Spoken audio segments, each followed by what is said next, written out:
Kan judulnya ada kurma nggak sini? Oh ada. Oh komplit. Ada kurma.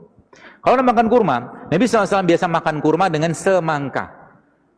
Kenapa? Sains ternyata menjelaskan bahwa ternyata Fa atau besi yang ada pada kurma ini itu terikat dengan sangat sempurna dan bisa meningkatkan fungsi Fa itu ketika dia ketemu sama vitamin C.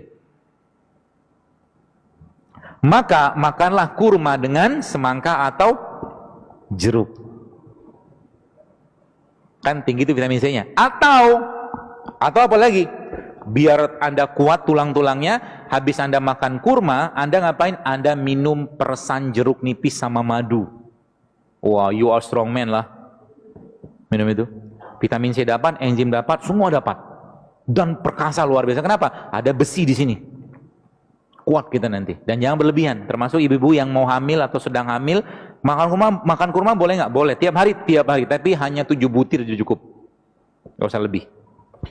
Kita masih butuh energi nggak? Masih butuh. Kita butuh protein. Protein kita dapat dari mana? Dari beliau ini. Ini minyak. Minyak apa? Ini minyak zaitun. Minyak zaitun ini barulah sains ternyata menjelaskan dia mengandung namanya MUFA. MUFA itu medium unsaturated fatty acid. Salah satu minyak terbaik yang bisa digunakan untuk meningkatkan fungsi jantung, membagi kolesterol ada pada zaitun. Sehingga nanti apa? Ketika malam mau tidur minumlah zaitun 1 sendok makan. Ketika Anda bangun, ketika sahur, jadi sahurnya gimana nanti Pak? Gampang. Sahurnya gimana? Anda minum infus kayak beginian, Anda makan kurma 3 butir, minum ini satu botol. Bagus memang sudah dibatasin ya, biar nggak roaming.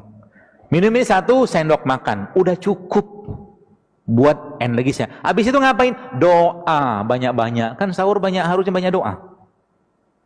Ya Allah, kuatkan aku hari untuk beribadah, kuatkan baca Quran ya. Teman-teman kemarin ada lihat postingan saya tentang Ramadan nih. Kalau bisa jadikan Ramadan terbaik, paksain diri Anda. Kalau bisa 1 hari tembus 10 juz. Bisa nggak? Bisa, cuma butuh 5 jam kok. 1 juz itu kira lebih setengah jam lah kalau Anda baca lancar. Katakanlah agak sedikit belepotan, 40 menit lah. 40 menit katakanlah kali 10 ya kurang lebih nggak ada 6 jam, 5-6 jam something lah cuman. Push yourself, sebab apa? Ibadah itu kalau nggak dipaksain sampai bila-bila masa, kata orang Malaysia bilang, nggak bakal bisa. Sampai mati pun kalau kita nggak maksain tahajud, nggak bakal bisa. Serius. Sampai kapanpun kalau kita nggak maksain sholat duha, 12 rakaat, nggak bakal bisa. Serius. Ibadah itu kudu dipaksain. Apalagi Ramadan, pahalanya luar biasa besar. Yang biasa sedekah sekarang 10.000, goceng gitu kan. Ramadan, paksain sedekah yang besar gitu kan. Apalagi kalau kita bicara Quran, minta sama Allah. Jadi ketika Anda baca Quran nanti, minta sama Allah, ya Allah, jika ada penyakit dalam badanku, dalam kolbuku, maka jadikan Al-Quran ini sebagai penyembuhnya. Itu janji Allah begitu. Maka, apa yang terjadi? Subhanallah, Al-Quran akan merontokkan radikal bebas kalau bahasa saya. Radikal bebas di mana? Radikal bebas di dalam kolbu kita. Radikal bebas yang ada dalam aliran darah kita. Radikal bebas yang ada pada organ-organ kita. Subhanallah kan? Maka Allah katakan apa dalam Quran? Wa nunazzilu minal Quran ma huwa syifa wa rahmatul lil mu'minin. Dan kami turunkan Al-Quran itu sebagai syifa, sebagai penyembuh.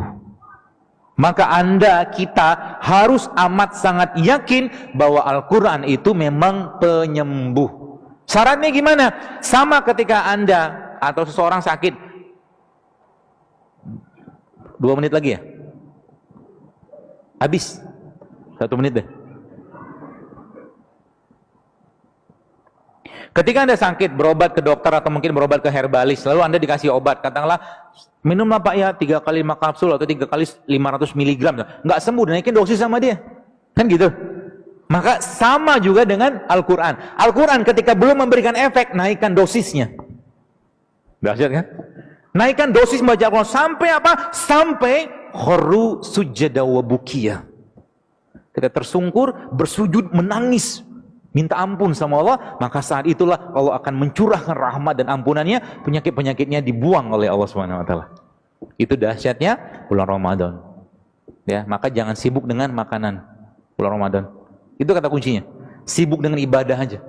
Banyakin zikir, mungkin yang kerja, ya saya katakan kalau memang sudah selesai kerjaannya ya udah baca Quran, pegang Quran. Ya, dan kita harus komitmen untuk di Ramadan itu khususnya kita menjadi sahibul Quran. Kita menjadi temannya atau sahabatnya Quran. Gitu ya, teman-teman sekalian, mudah-mudahan bermanfaat. Dan kajian-kajian saya khususnya ya, saya katakan ini bukan kajian untuk sekedar dicatat, tapi dipraktekkan. Kalau cuma catat doang, besok masih nyampah lagi, sama juga bohong. Gak usah datang kajiannya. Anda harus berubah. Sebab apa? Apa yang kita masukkan dalam diri kita saat ini, itu akan menjadi gen yang akan kita wariskan ke generasi depan.